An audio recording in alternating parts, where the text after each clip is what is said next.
Hello, you're listening to the Small Business Show. I'm your host, Swire. My guest today is Karl Hughes. He's the CEO of Draft.dev. Karl is a former CTO and an entrepreneur who had grown Draft.dev from a freelance writing business to a multi-million dollar content agency. He actually started the business in 2020 with over 150 remote team members now in just a year and a half. In the show, he's going to share his relentless focus, building process, and delegating such as much as possible, allowing the company to grow so quickly. Welcome to the show, Kyle. Yeah, it's good to be here, Swire. Thanks for having me. So, for some of us who are not familiar with yourself and Draft.dev, would you mind to tell us more about what you guys do? Yeah, absolutely. So we are a super niche content production company. We only write content for companies that want to reach software developers. So in a lot of cases, that's developer tools companies. And most of them are people you've never heard of, but they do things like build some of the infrastructure tools that software developers use to create any website you go to on the internet. So we work with over 80 companies now, a lot of startups, and then we're starting to, in the last probably 6 months or so, we started to move into more enterprise as well. And so we, as you mentioned, we work with a ton of writers all over the world. I just checked this morning, it's 46 different countries. And so it's really been a unique experience. This is my first time doing an all remote company. And so that part is a lot of fun, but also it brings its own challenges. But yeah, so all of our clients work with us to do ongoing content production, a lot of deep technical tutorials, and a lot of really technical blog posts that they're going to use for marketing purposes to reach software developers. Well, I think we can dive into a lot of different areas here. First, I want to ask, is it easier because you're a CTO technology background that you're able to reach out all the talents out there in 46 country? Or how did you know and at what point that you can have other helps that are outside of where you geographically located? Yeah. So when it started off, it was just me writing. In the first probably 6 or 7 months, I wrote close to 100 blog posts for Wow. clients. And so I was writing a lot. And then, it got to a point where that was my whole job. And I was like, I don't want this to be everything I do. So I started hiring other writers. I started with friends and former coworkers and people I knew in the city of Chicago, where I live. And then quickly ran out of people that I could tap into who were, developers that also wrote. So started to branch out, tried a few things, some unsuccessful, some successful, and we've sort of now got it down to like a process that's pretty repeatable. And because we've also been doing this, long enough, we've branded ourselves as experts in this space. We also get a lot of inbound applicants now. We get 300 or 400 writers applying every month to join us, and we probably only take 10 to 20 a month in general. So, yeah, I mean, part of it is branding. Like in the long term, you have to do that side of things. But in the short term, you kind of have to go just beg everybody you can, everybody you know, and then start to branch out from there. And so it's evolved as a process, but I'd be happy to talk about how it's gone from each stage. Yeah, one question that I have, you mentioned that you're now become the expert in your particular niche. Why did you become niche? And do you think that in the beginning it kind of limited to where you wanted to go? Because when I talk to a lot of people in marketing, they don't want to miss out, right? If I go to a niche, then I'm missing out all these opportunities that might have be able to use my service. And then how did you build that niche to become the go-to expert in your field? Yeah. So I think that's a really common mistake that small business owners have when starting out is they cast their net very broad, and they want to say like, I don't want to limit myself and not take on a customer because, I need every dollar. But the truth is, like, I looked at Draft when I was starting it as like, I want this to be a company that can grow repeatably, and we can do the same kind of work over and over again rather than a typical agency which might do like a wide range of services. We do a very narrow band of services for a very narrow type of clients. And what that's helped us do is operationalize a lot of things that other agencies would struggle to do at scale. So we have competitors, of course, but a lot of them struggle to do more than, a few dozen articles a month. We're doing, upwards of 200 articles a month for clients. And so It's only because we're in such a narrow field that we're able to scale to that level. The other thing that it makes really easy once you niche down, and this was my experience here, but I had seen this with other entrepreneurs as well, is that your customers all know each other. And that's great, because in the early days, as a small service business, you need word of mouth referrals. It's the cheapest, best way to get your first 10, 20, 100 customers, I'd imagine. And so by having such a narrow space that we worked in, almost all of our customers knew 2 or 3 other potential customers. They had similar investors. They went through the same accelerator programs. Staff would jump between one to another, or engineers would jump between one and another. And so the great thing was we were getting a ton of referrals in the early days. And, we used that momentum to kind of then build up things like a content marketing pipeline and more of a sales engine. But in the early days, just having this free, flow of leads from customers referring other customers was huge. And that was only possible because we were working with such a narrow group of people. And I think it would have been very hard to operationalize and scale it like we did if we had just gone, we're going to write content for everybody. I love that. I love that we're in different industry, but then, our strategy is kind of, similar. We don't want to go niche, and we want to be the go-to expert. If you think about whatever industry that you're in, even if you think, writing blog, Carl could be writing for everyone, but he decided he wanted to go the particular niche that you wanted to do. Just like, tech company, they talk to each other.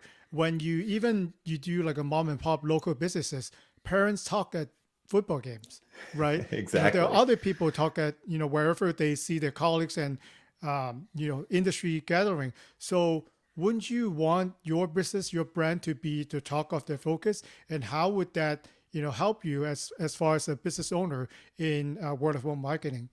Yeah. The other thing too, with picking a niche this narrow, you kind of mentioned this earlier, like you want to be seen as the expert in your space, like one of the few people who knows this space better than anyone else.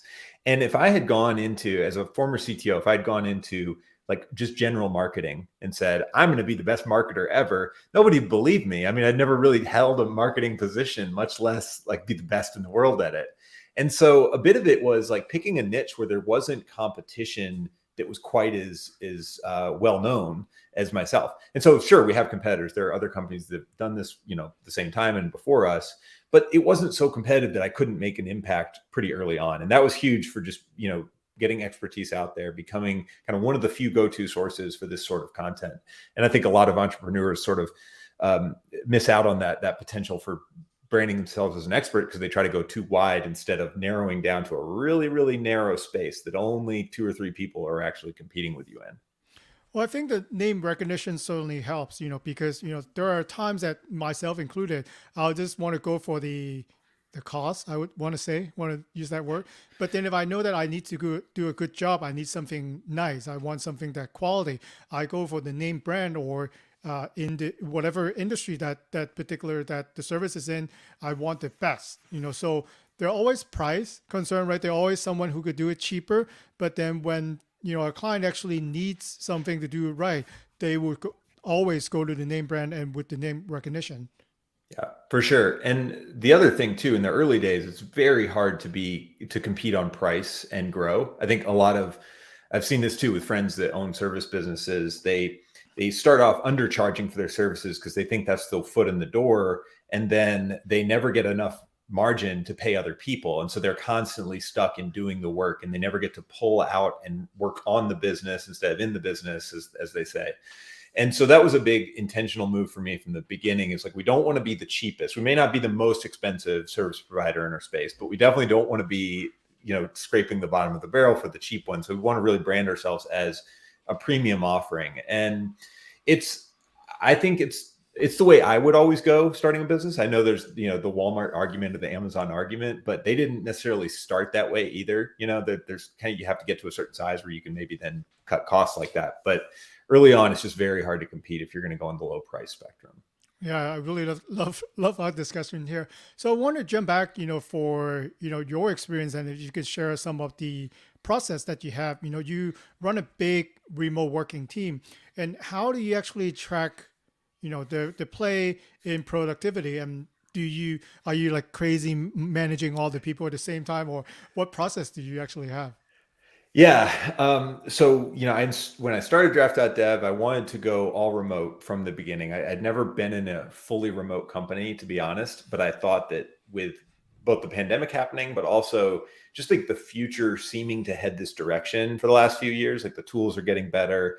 The workforce in other countries is, I mean, we have great people all over the world that we might not be able to afford or get in the United States. And so there's kind of like a lot of things happening that made me feel like this is the way it's moving and I want to get better at it. So going into it, I would not, I mean, I still wouldn't really claim to be an expert on remote work necessarily, but we've learned a lot of things by just committing to it and doing it really well. So a couple things that I'll mention. One is we went with a asynchronous first approach as much as possible. And what I mean by that, asynchronous is kind of a nerdy term, but it's basically just meaning let's try not to have real-time communications when a passive communication channel will work. So in other words, if I can send someone an email and say, look at this at the end of the day or whenever you have a minute, that's better than sending them an interruptive message like a Slack chat or a phone call. On the other hand, there's also like project trackers we use. So we've got like Trello and Airtable and some other tools that help us like just update a whole group of people without having to send out a big email chain that people then have to keep up with and remember to respond to. Can all live in the project tracker. So the tools definitely help. But at the same time, you have to get used to working that way because it means that I have to plan ahead for things I want to ask people. I can't just jump in and ask a random question. They also get uninterrupted time to work, which is what I really want. You also asked a kind of about like keeping up with what people are doing. So in the early days when it was just me and a couple of people, it was always very obvious who's doing what, and that's easier. As we've grown, we've sort of built in a lot of different checks at different levels, and so now we've got managers that help coordinate different teams and roles, and so that helps a lot. Our core team, the sort of like management and oversight team, we have a daily remote check-in tool called Status Hero, which is really great. It's basically instead of like going into Slack every day and typing what I'm doing or having a phone call every day because we're all in different time zones, we anytime during the day send in like our little via email this report of like, here's what I'm working on and what I've did yesterday. And so if I want to go back in the logs and look at like what so-and-so has been doing for the last 2 weeks, it's very transparent and easy for me to see. And I don't, generally speaking, I don't want to go micromanage people like that. I think, we set some targets and guidelines to keep people on track anyway. But it is helpful when maybe an employee is having a personal issue and you kind of notice, hey, you've seen stuff hasn't been getting done lately. What's going on? Is there something I can help with? Are you blocked by something? So yeah, it's really important to get that kind of passive feedback when you're running a remote team, because you don't have that same just bumping into people in the hallway and seeing how they're feeling. Do you think that's an advantage or a disadvantage? Because a lot of companies that I know, especially even in the tech space, right? They used to have a big office. They have a team of a couple hundreds in the office. Now they are scattered basically everywhere in the world. And then some of them I know are struggling with the communication. I think you are very open-minded to, willing to let go of that, I would say, control or management. But then it doesn't mean that you're not focusing and caring about your team. You got to make sure that they do their work. But then some manager that I know actually didn't want that. They didn't have the team huddle that they have every week, right? You get it together, and then they're not getting over like really the 9 to 5 that people are supposed to be in the office. You go to 9 to 5, and if you're not doing the work, if you have a personal day, or if your kids needs your help, not doing the work, then it's not done. So I think, how would you suggest that for some of us who are listening, who are kind of experiencing, back to in person, or we have a virtual team, there are always the plus or minus on each one. How should we balance that? And how do you initially let go and learning to trust, the process?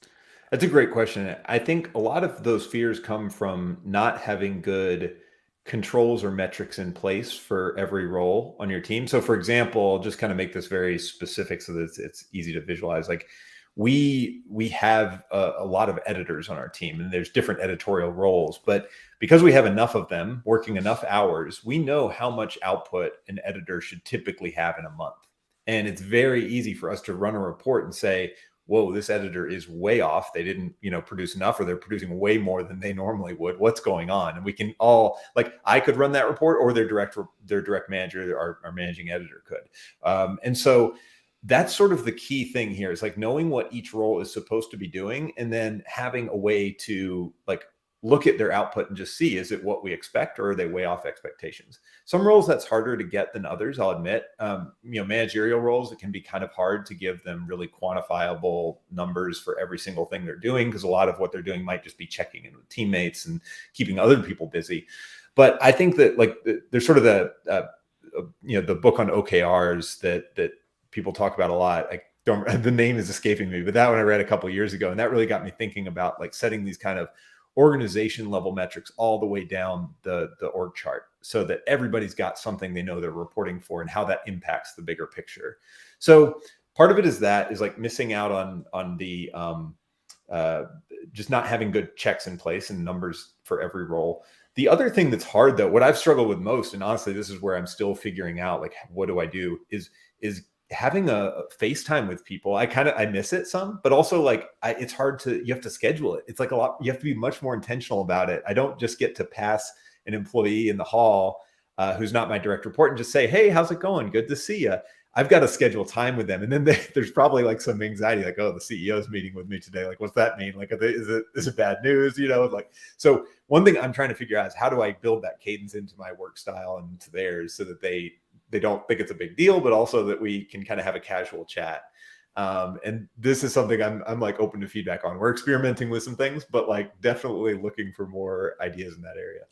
I've actually know, and maybe you should try like I know you might be in a different time zone. Maybe it's called a virtual lunch. So you actually are having lunch, right? But then let's say you whatever video platform that you have, so you just open, for example, for the hour. Then you'll be just having lunch casual, and invite employees, team members who are interested to join you for lunch. So they eat their own lunch. You don't have to. You can supply them if you want. So then you can have a casual talk. Kind of like how you would bump them into your cafeteria area. So I know some companies are actually trying that. You eat your own lunch, you do casually. I love it. And some of them do like casual, whatever hobbies that you have. So it's more casual. Then obviously when you talk hobbies, talk life, and then you sometimes talk a little bit of business. So maybe try that. That's a great idea. And you mentioned that, and actually the last company I worked at, we kind of did that for a while towards the beginning of the pandemic. So yes, I love that. I wrote it down. So this is going to be on my to-do list. And I think you're right. The time zones make it a little trickier. Like some people, maybe it's a virtual coffee some days instead of a lunch. That way I can cover the European time zones easier.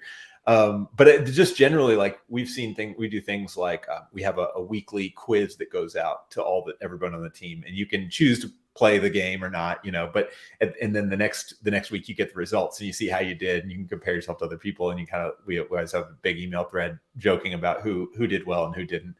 And then, we do monthly team all hands where we actually all do get together, and then we do weekly like individual meetings for different functions. So account managers, one sales, and one editorial, and another one. And those kind of like having smaller group check-ins becomes really important, especially now that we're bigger, and it's not really easy to get all, of us together in a single Zoom and get any meaningful conversation.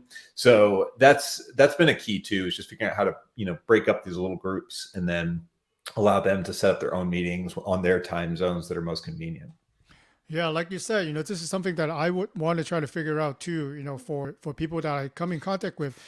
Gone are the days that, you have big seminar, big, team meetings, at your location. You got to do it remotely. And like you said, you might do it in a different time zone. So but I think the concern is still remain. How do we keep people working together, engaged? And obviously, if the better teamwork, the better you know each other, then when you know something that you can lean on a certain person, then you know that he or she is going to say yes. So I think that's kind of the challenge, and I know that a lot of smart people like yourself try to work for a solution for that.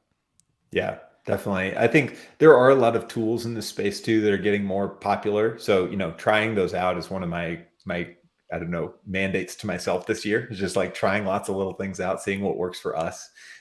We also plan to, at some point in the future, and this may be a year out, but get together like a all company in person. We'll kind of fly everybody into one spot, do a centralized kind of yearly meeting to really, to kind of get to know each other a bit more personally, and also get a little more of that, just like excitement about what we're doing, right? Like we're in a small company, we're really young, like we're all kind of passionate about what we're doing, but it can be hard to convey that when we're all remote and you're just kind of sitting quietly in your own office 99% of the time. So that's something too that I'm trying to figure out the best ways to build in. But I think all these are they're solvable problems. They're just things that you have to kind of rethink now that we've gone all remote. Okay, I know you have answered a lot of this question already. You're amazing at delegating, and I can see that you're not one of those controlling CEO that wanted to grab everything. You had to report to me directly, and I think you got to the point that think of it, work like a puzzle. Maybe 5 team members are solving that puzzle. I don't really mind when or how you solve the puzzle, as long as you could produce your part in the type of puzzle, you'll be okay with that. But what if I am really controlling? What would you suggest us to think different in order to delegate our team members working remotely better? Yeah, that's tough. I mean, because this is probably I'm in a couple mastermind groups, and probably the thing that comes up most for entrepreneurs of all stages is letting go of control of some key function, whether it's sales for early stage entrepreneurs, or later maybe it's finance or something that's a little more like, that seems more critical to the business. And then, some people that never get past the freelancing stage, for them, it's like just letting go of any of the work at all is really hard. And that I understand. It comes back to your goals for the company and for the business. Like, do you want the business to be you? If I'd want Draft.dev to be Karl's, technical content company, then I would treat it very differently from it being an entity that exists outside of myself. So I personally take the mindset that I separate myself from the company. I try intentionally to take like long periods off. I took 2 weeks off the end of last year. I'm going to aim for 4 at the end of this year. And the goal of that is to make sure that we have processes and people and chains of command in place such that I'm not a requirement of the business every single day. And I love doing it. I want to stay involved in it for the foreseeable future, but it's not healthy if I'm the one who needs to answer everyone's questions. So forcing yourself to take time off is one thing that I found to be very helpful to disconnect. So you'll see things fall apart, like little things will break when you leave, or when I left for 2 weeks. There were a couple of minor things that didn't get done right. But it didn't end the company, and like no one got, nothing fell apart. Nobody died. The whole, life went on, and we learned from it and we got better at it. Now we have a new way to fix those issues. So taking time off is important, or that's one way I do it, to force myself to delegate things.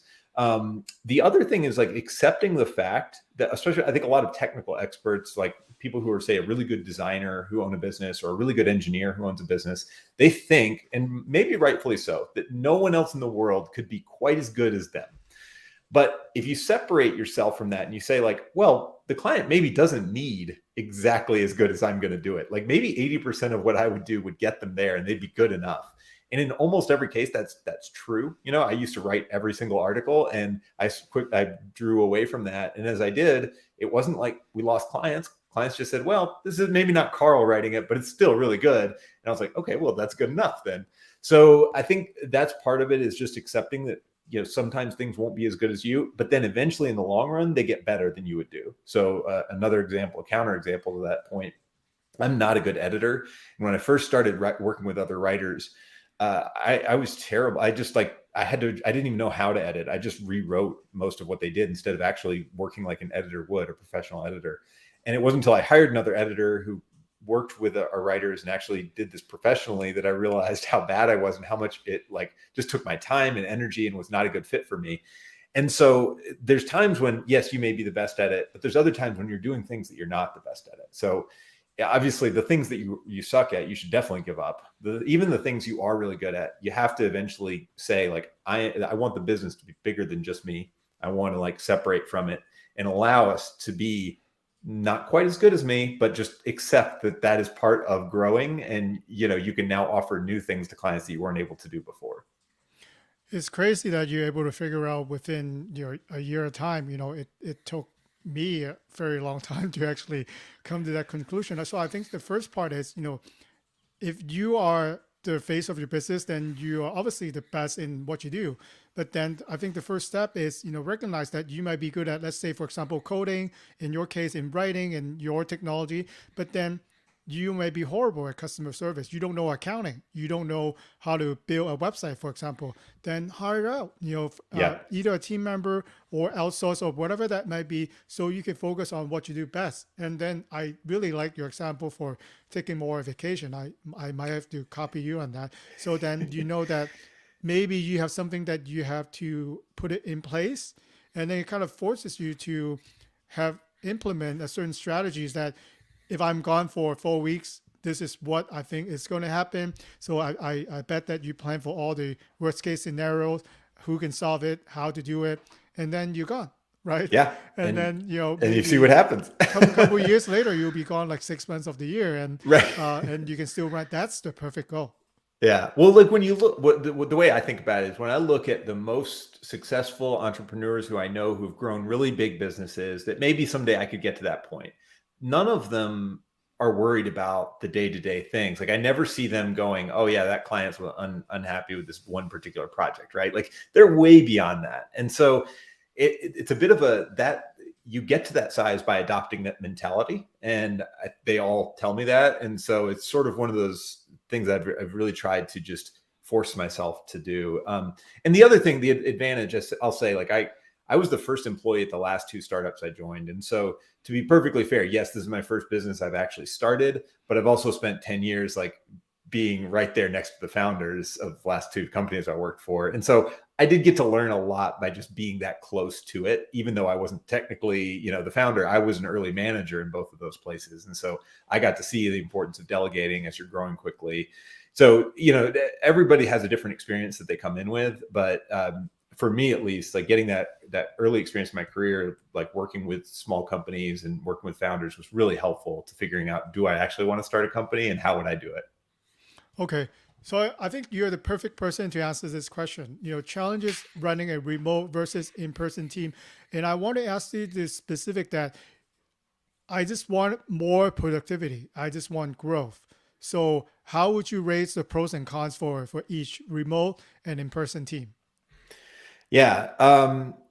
So on one hand, when you hire the right kind of people who like doing, or their job function is mostly independent, let's say things like writing and engineering and editing, even, they're very like focused task type jobs, and distractions are expensive. Like I was, writing software for many years, and every time my boss comes to me and says, "Oh, could you just answer this quick question?" I have to get out of, pull myself out of this focus work, think about their problem, and then come back into it. And it takes a lot of time and mental energy to do that. So one thing that's like a positive side for the working remotely and productivity and like all that is, generally speaking, people can get a lot more work done faster in a remote environment where there aren't distractions. Now that's different if your Slack bell is dinging every 2 seconds or whatever you've got going. But like, again, it can be done. It can be managed much easier when nobody can go, walk right up to your desk. On the other hand, what gets really challenging in my experience here has been building the personal relationships that make work kind of fun and make work like a place you can't wait to go log into every day, right? Like work isn't just work. And I know that we as business owners, we like to think of people as like cogs that are all about productivity and meeting numbers, but like they're not. They're people. They have lots of feelings and problems and, goods and bads, and they get energy levels that are different. So I talked to the team a lot about like just maximizing your energy and controlling your energy level. So if you feel that, today is a down day and I need something to like, get it back up, I need to go work out for an hour and then I'm going to be in a good spot mentally, go do that. I would rather you do that than try to grind it out for 9 hours, not feeling what you're doing. So it's like letting people have some of that, but then again, where we're still trying to figure out is how do we tend to recreate. I like your idea of the, virtual lunches, but how do we keep recreating these kind of spontaneous things when people want to go in and just like be friends with each other. And we're starting to get there. I know a lot more conversations happen without me being involved than used to. And that's really a good sign, because it means like the team is gelling without just Karl being involved in facilitating it. So I love seeing that. I love seeing people on the team go get virtual lunches and coffees with each other. We've got a couple team members who are in close by cities or in the same city, and they'll like meet up regularly. So it's all really cool to see that happening. And I think that's an important part of it, as well as maybe having a community outside of work as well that you can go to. And I think one of the good thing that happened to business, since the pandemic, is we're more accommodating by people working at a flexible schedule. And I would honestly, I can say that, we're all expert in online meetings right now. Like 2 years ago, if you wanted to hop on a virtual meeting, at least for my client, it's never going to happen. They want my face-to-face time. They want me to go there. Now we could hop on at a virtual meeting. I can meet different team members from different states sometimes, and then I do my presentation on my computer. So I have all the files that I have. So it's a lot easier. So I think that we also can tap into the workforce that when you have kids, one of the parent might be at home, helping the kids, but they do have a few hours that they could put in if there's works that fit in for them. And some of those people are, ex-executive, they're really well educated, but chose to be at home with the kids. So, think about if you could tap into those talent, they probably are not charging you their previous rate working at corporate. So if you could figure out and then able to let go and have the process in place, I think there's a lot of potential in there. Yeah, actually, it's good that you bring that up, because I was going to say the same thing. About at least half of our editorial staff is part-time by choice, in that they have either a home thing that they want to be able to spend, their time on, like a home situation or family situation. Maybe they watch the kids 3 days a week or something like that, or they have another like side project or kind of like semi job that they're working up to. Like some of them are small business owners trying to get that off the ground, or they do academic work and they want to like have something that's very flexible on the side. And again, if we had forced these people to come into an office in a central location, we wouldn't have access to those same people. And if we force them to do certain hours, we may not have access to those people. But it doesn't matter. I mean, they can log their time from anywhere. I don't care if they're working at 10 o'clock at night to do editing versus 8 in the morning. That's, it's kind of their call. And I think it allows us also to sort of think about the like salaries differently too, right? Like we don't have to pay competitive rates with the highest priced executives in Chicago or San Francisco or New York. We can hire people in smaller towns, and there's a lot of good people that are kind of underemployed in these areas because they live there because of a spouse or a family member, or that's where they grew up. And it just kind of opens your mind. You still have to actually, I've had a lot of conversations with friends about this. Like, it can be hard to find some talent in certain places. Like, you maybe don't get same access to talent in certain small cities, but at the same time, like if you try, you might just find something and get lucky. So there's a little bit of that scrappiness that I think remote work has kind of opened all of the small business owners who are embracing it up to. Yeah, I really like that. And for a business development standpoint, I think my client are more accommodating. And, just going back to your example, if you know that you're working with the expert, they know their industry, so you're molding as a client really to let go and let them do their job. And then I think I noticed the changes on the communication behavior from the client. So once we work together, and I figure out, I like to figure out how people like to be contacted. Sometimes I ask them, some people are good on email. Some people only want to talk to you on the phone. Someone never would do a Zoom meeting for me, but then they respond to my text after 5 p.m. That's when they start working. So I kind of make notes for myself, as when I'm in business development. So I know that, A, B, and C, they have different method of communicating. So it's my job to meet them where they are. And then I know that if they know that they could reach me on whatever method that they want to, and they know, and I know that I'm building trust, because, gone are the ways that, you have to be 9 to 5, or maybe you just have someone or even a remote team to pick up the phone if people do want to call you. But then there's so many ways you could reach out to a person right now, and then you don't have to be in front of them every single day to be productive and grow your business.